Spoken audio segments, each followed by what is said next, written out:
Hello friends, my name is Olympus. I am the worst player ever and I am not ashamed of that. In this video I wanted to compare two pro level style controllers that I feel are comparable in terms of price and features. The controller on my right, your left, is a name that should probably be familiar to most gamers. This is the Scuf Impact. Scuf Gaming is known for their customized premier controllers that are probably the most popular brand of pro controllers out there. The second is a lesser known controller made by a top-notch company. This is the Razer Raiju, made of course by Razer, who are most well known for their keyboards, mice, and other types of PC gaming peripherals. I should start by saying I'm in no way sponsored by either of these companies. I paid full retail price for both of these products, and so I have no skin in the game there. Now, when I compare these controllers, I'm going to do so using a number of criteria. The first will be functionality, that is describing the customization capabilities of each controller and how they work. The second will be mechanics, meaning how the actual buttons feel, the overall build quality of the controller. And the third will be price, and about how the customization options affect the price. And finally, we're going to talk about some intangibles, things that don't really fit into a category that each of these controllers offer. So, let's start with functionality. The reason I'm comparing these two specific controllers is that if you look at them side by side, you'll see they're just about the same size, the same shape, the same style. They're about the same weight as well. Additionally, both of these controllers have 4 customizable button options. The Scuf controllers are known for their Scuf paddles, and the Impact has 4 of these customizable paddles on the back of the controller. These paddles are very crisp and very clean in their build quality. As you can hear, they need to be intentionally pressed when you press them, and they have a strong tactile feedback. We'll talk about how these are programmed later. For the Razer Raiju, we also have 4 buttons, but only 2 of them are on the back of the controller. They're these 2 buttons that function more like triggers. They are the opposite of the Scuf. They're very sensitive, almost like hair triggers. So it takes little to no effort to actually press them. All you have to do is graze the trigger and they activate. The other 2 customizable buttons are on the top of the controller. They are labeled M1 and M2 and are seated just inside the shoulder buttons. These buttons do take a while to get used to, but after a while my fingers got to be perfectly comfortable with using these buttons after a certain period of time. So they function just fine. Much like the triggers on the back, they are very sensitive and almost have a hair trigger-like response. So it almost takes no effort to press them, whether intentionally or unintentionally. Now, to compare these, it's really comes down to personal preference. Do you want crisp, tactile feedback from your paddles that require an intentional, focused push?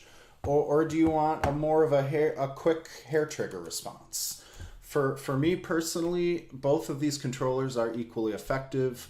I have no problem switching back and forth between them, and so to me this functionality is really a tie in the side-by-side comparison. But if you forced me into a corner and I absolutely had to narrow it down, I would probably pick the Razer Raiju, and it's for one very specific scenario. In advanced movement style Call of Duty games like Black Ops 3 or Infinite Warfare, it's simply easier if you assign your jump button to one of the back triggers. It's easier to double tap with the easier response, with the more hair trigger response, and that's really all there is. But you know, it works just fine on both controllers, and it ends up working the same way.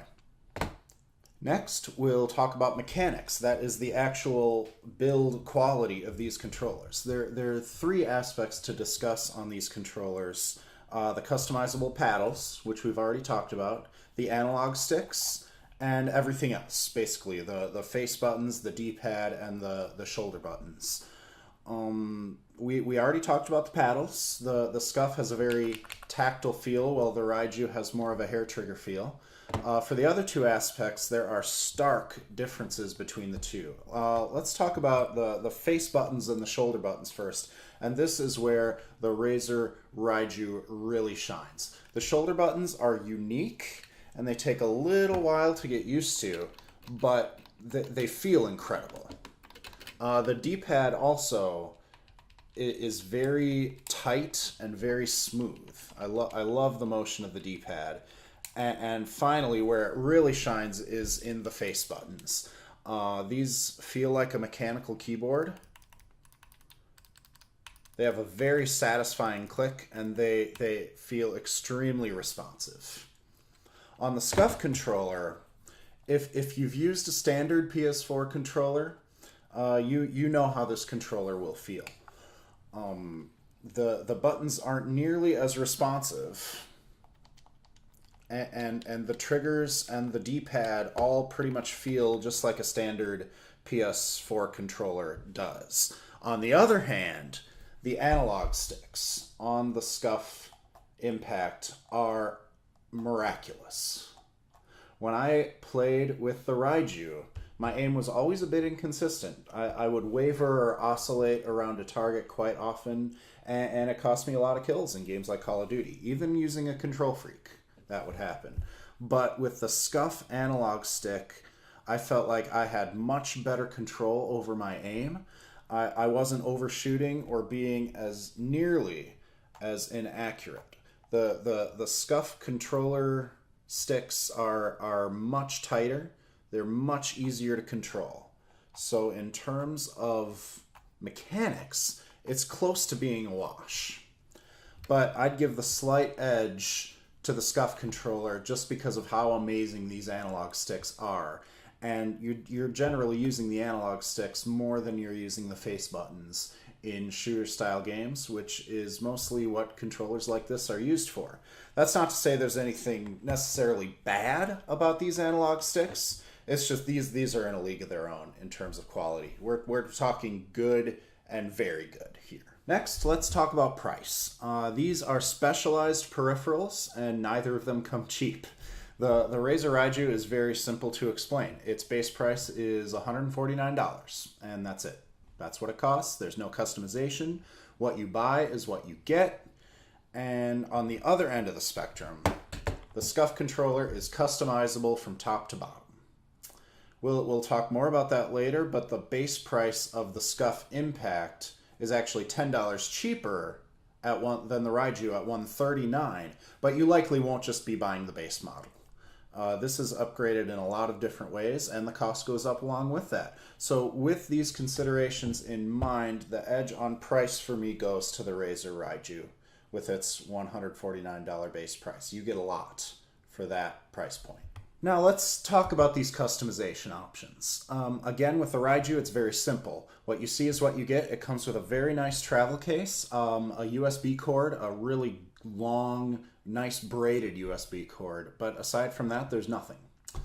Everything you need to use the controller is contained within the device, and you can remap buttons to your content using these buttons here on the bottom of the controller. It's very simple to do. Very easy to do, and you can figure it out right away. For the Scuf, it comes with everything you see here. And frankly, it comes with even more than this. I couldn't dig everything fully out. But this right here is the electromagnetic remapper. The EMR is what allows you to remap the paddles. Without the EMR, if you choose not to buy the EMR, the Scuf comes shipped with the paddles preset, and the only way to change it is to send it back to Scuf, and they can program it for you. So this just sticks right on the back, and you go ahead and program your buttons that way. Virtually everything on the Scuf is removable and replaceable. This is the tool used to take off the analog stick. So you twist that, the ring comes off, and then you can pop the analog stick off like that. You can swap them out, you can trade them around, and then they just pop right back in like that. Put the ring back on and twist it back on, and there you go. You can do the same thing with the paddles on the back, as well as the triggers. You can see here I have one short trigger and one long trigger. That's just how I prefer, but they do pop off very easily, just like that. So you can swap those out to your heart's content. Finally, this tool right here, this is the tool you use to customize both your trigger stops as well as your hair trigger response. So you'll see you place the tool into the small hole right here. There we go. And you can adjust your trigger stop like that. And since I have this trigger off, you can see possibly there's a small hole right here. Use that hole to adjust your hair trigger response, which is kind of tricky. All of this customization can be really overwhelming for most people.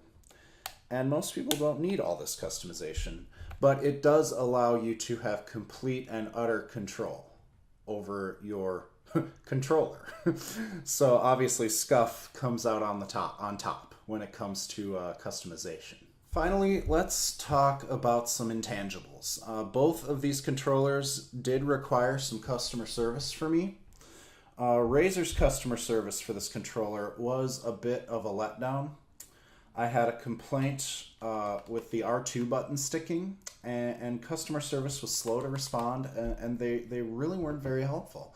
I ended up being able to work some compressed air kind of into the trigger, and the trigger's been fine ever since. My Scuf controller actually arrived broken. The trigger stop here, this one, would continually pop out as I rotated it with the tool. I was able to place it back in every time, but I wasn't going to settle for a broken controller, considering how much this cost. It took a full month for me to ship it to them, for them to repair it, and then for them to send it back to me. And that's almost 3 times as long as it took me to get the controller when I ordered it. So the customer service experience was not incredibly satisfying, but you know, what needs to be done gets done in the long run. But I hope I don't have any more problems with either of these controllers, so I have to deal with that. Next, this discussion of customer service extends into the durability of the controller. Obviously, the more or less potentially durable a controller is will depend on how often you'll have to interact with customer service to potentially get it fixed. The Raiju is built like a tank. It's all one piece. There's nothing detachable. It works just as well today as it did when I bought it. I did mention that one small problem with the R2 button, but it's perfectly fine now, and I absolutely love it. The Scuf is precisely the opposite. Everything on the controller is removable or alterable, and frankly, I've been terrified to even move it, since any type of drop or bump or anything could potentially break a plastic piece on here and severely hamper the functionality of the controller. This Scuf did arrive broken, which was a big red flag for me. They did fix it up, but lately I've been having a little problem with the analog stick starting to get stuck in the upper right corner. I have been talking with customer service about that, and I think I actually am going to have to send it in again, but we will see. From a durability perspective, I definitely give the edge to the Razer Raiju. You definitely get what you pay for from a durability perspective. Now, let's talk about wired versus wireless. This is very simple. If you want a wireless option, you have to get a Scuf. The wireless option is another add-on in the price, and the Raiju is wired only. So if you like to play on a couch or play across the room, you'll need a Scuf to play it wirelessly. But if you're a streamer or you game at a kind of a desktop setting, then being wired isn't really that big of a deal. The final intangible has to do with the buttons that you can remap. On the Raiju, literally every button is remappable to these paddles and top M buttons, even the shoulder buttons. But for the Scuf, only the buttons you see here can be mapped to the back paddles. You cannot map the shoulder buttons to the paddles, and that could be a deal breaker for you depending on your need for certain button customizations. So, intangibles like these are tricky to rate. On one hand, the Raiju is more durable and reliable in terms of build quality, but you're locked into a wired connection. Customer service was kind of rough on both ends, so really, for me, the intangibles are kind of a wash as far as these two controllers go. So, what's the verdict? These two controllers, for me, come down to different strokes, different folks. I'm not a pro gamer. If you've seen my videos or my streams, you know this already. But for most of the gaming population out there, I think the Razer Raiju is a fantastic option if you want to get into using a pro-style controller. It's plug and play. The functionality is great. There are no extra parts to keep track of. It's easy to use, and mechanically, it feels great. It feels great to hold. But if you want any type of customization for your controller, Scuf is going to be the option for you.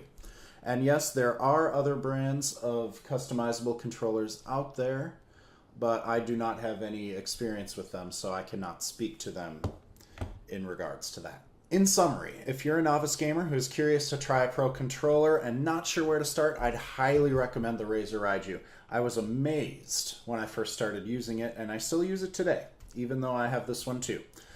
Basically, the Scuf is my primary controller for Call of Duty, and I've really been using the Raiju a lot for Fortnite. I think it works great. I hope you found this comparison interesting. I hope it answered some of your questions. If you're curious about anything else that I've talked about, please feel free to leave a question in the comments below or hit me up on Twitter for that.